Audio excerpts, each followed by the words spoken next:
guys!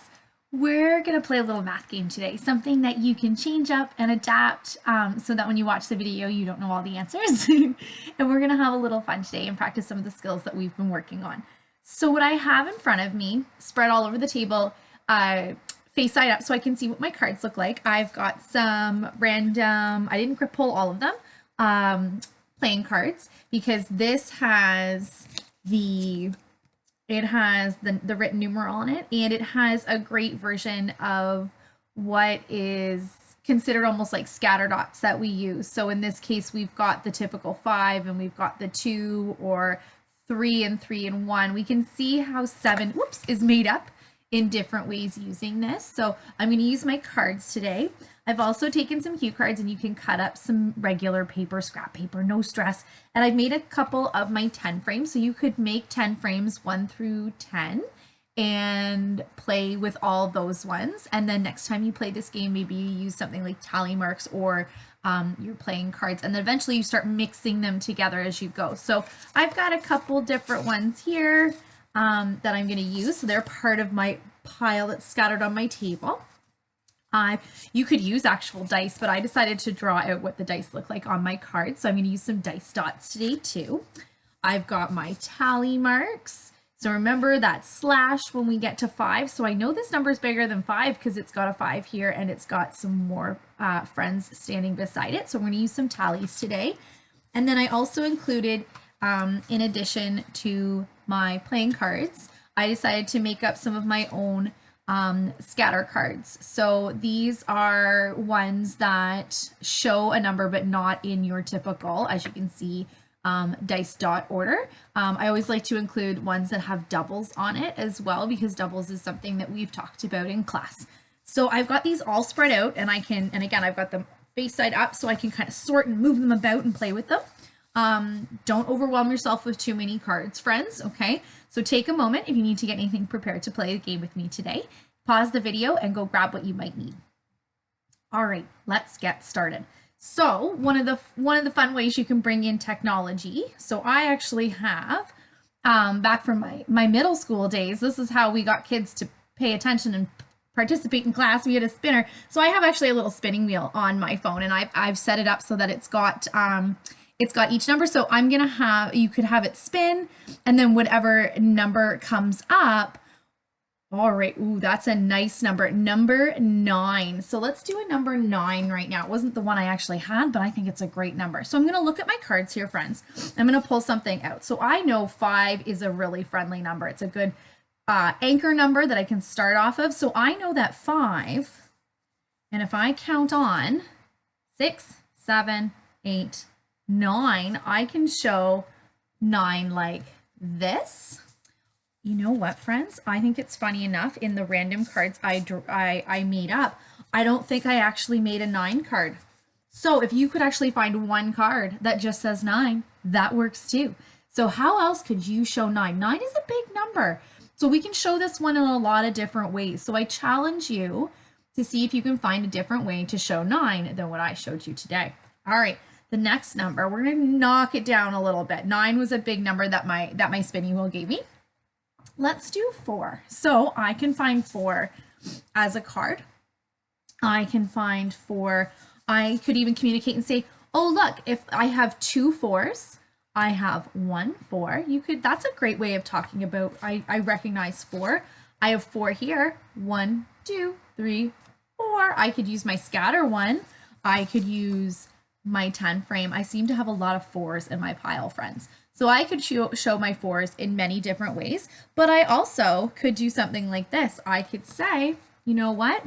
I saw here that a group of 3 with a group of 1 gives me 4. Well, look at this. I have a group of 3 and a group of 1. That gave me 4 too. And I can double check by counting and making sure that I point and say only one number when I point at those shapes, friends.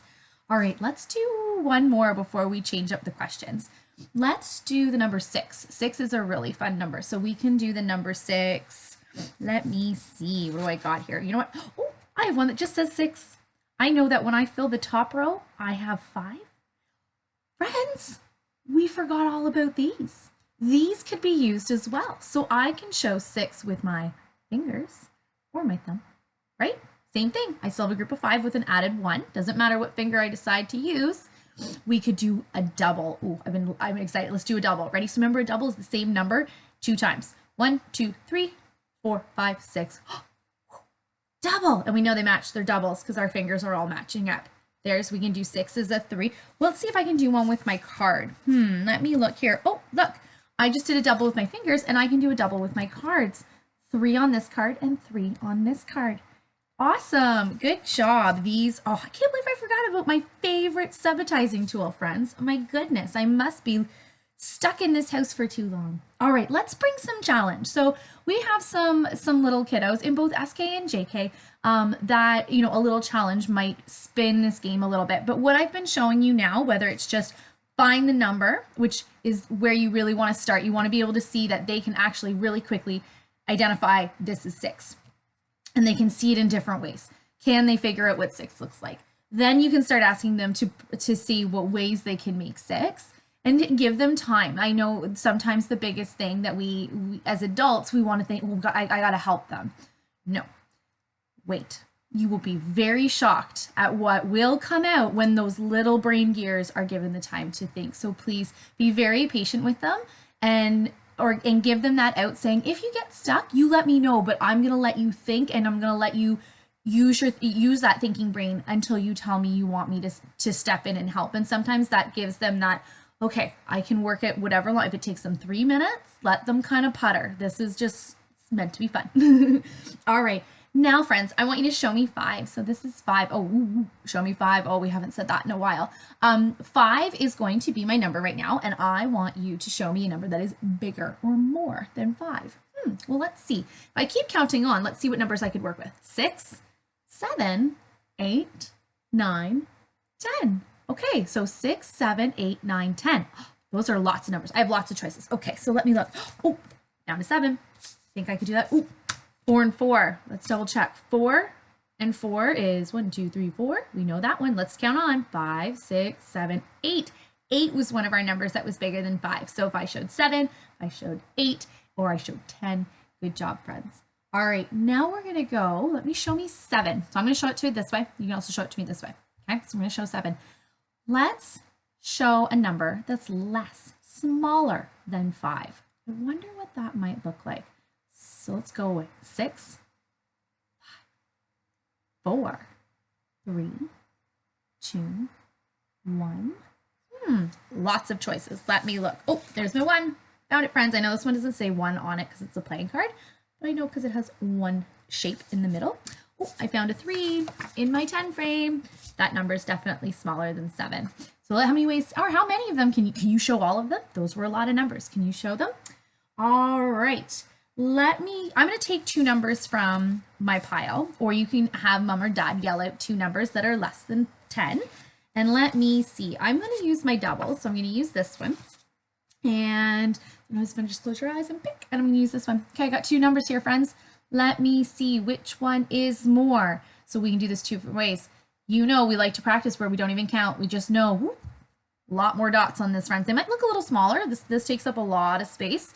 But we definitely know that this is more, and 4 plus 4 is 8. Good job. So 4 and 4 sitting doubles together. This number is bigger. This number is smaller. So you can do a comparison that way.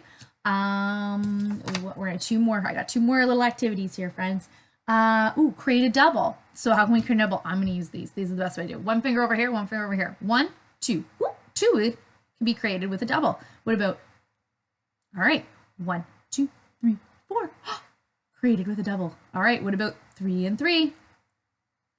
3, 4, 5, 6. 6. Awesome. Oh, we did 4 and 4. I'm going to jump through that one because we've practiced it a few times in this video, and that is 8. High 5, high 10. Yeah, 5, right? 5 and 5. High 10s. Awesome. And here's a super challenge. I'm going to give a couple suggestions, and then there are definitely more that you can work with, friends. How many ways can you make 10 for me? So we could make 10 using a 7 and a 3. That'll get me 10, and I can always double check by counting, because you know what? If I count it out and I go, ooh, I have 7, 8, 9, 10, 11, too much. Got to go down a little number. So we can make 10 this way. We could make 10 for my super challenge. Can you do it with more than 2 cards? That's a super challenge and a fun one because you can sit and you're practicing your counting and it's not meant to be frustrating. So I want friends to play around with all their different cards. So what I would start is use one type of card at first. Start with the playing cards. Start with your 10 frames. Start with your tallies. Start with your fingers and work your way and bring in a few more. So then eventually you're playing the game like I was with all these different versions sitting in front of you. I had a lot of fun today, friends.